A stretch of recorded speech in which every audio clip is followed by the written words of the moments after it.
ကျေပြန့်တဲ့မွန်ဂိုလီးယားမြက်ခင်းမြေကြီးပေါ်မှာတီမူးရှင်ဆိုတဲ့ကောင်လေးတစ်ယောက်မွေးဖွားခဲ့ပါတယ်။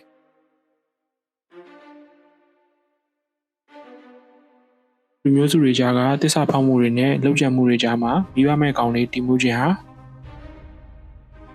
သူ့ဘဝအသက်ရှင်နိုင်မှုကျန်းတန်းတဲ့တော်ရိုင်းစည်းမျဉ်းတွေကိုသင်ယူခဲ့ရတယ်။ဒီဗျူဟာ6ရုံမှုနဲ့လေးစားမှုတွေကိုခွန်အားဖြစ်သုံးပြီးတီမူးရှင်ဟာသိငယ်တဲ့မျိုးနွယ်စုတွေကိုတင်သွင်းပေါင်းစည်းစေခဲ့တယ်။ကွဲပြားနေတဲ့မွန်ဂိုမျိုးနွယ်စုတွေကိုသူ့လန်တစ်ခုရဲ့အောက်မှာစုစည်းပြီးစကြဝဠာရဲ့ရှင်သခင်ဂျီချင်းခံဆိုတဲ့အမည်ကိုခံယူခဲ့တယ်။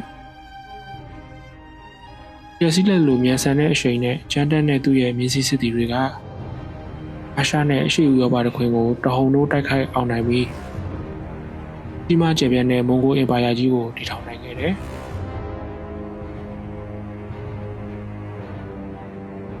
ဂျီချင်းခံဟာစစ်ဘင်တူလို့စစ်ကြီးတိုက်ခဲ့တာတော့မဟုတ်ပါဘူး။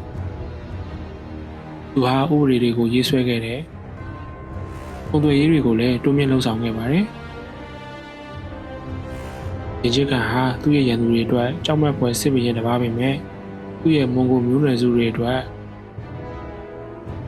ရခင်းတွေမြင်နေနဲ့အမြဲတူရှိနေတော့မယ်။အင်ပါယာအရှင်သခင်တူပဲဖြစ်ပါတော့တယ်။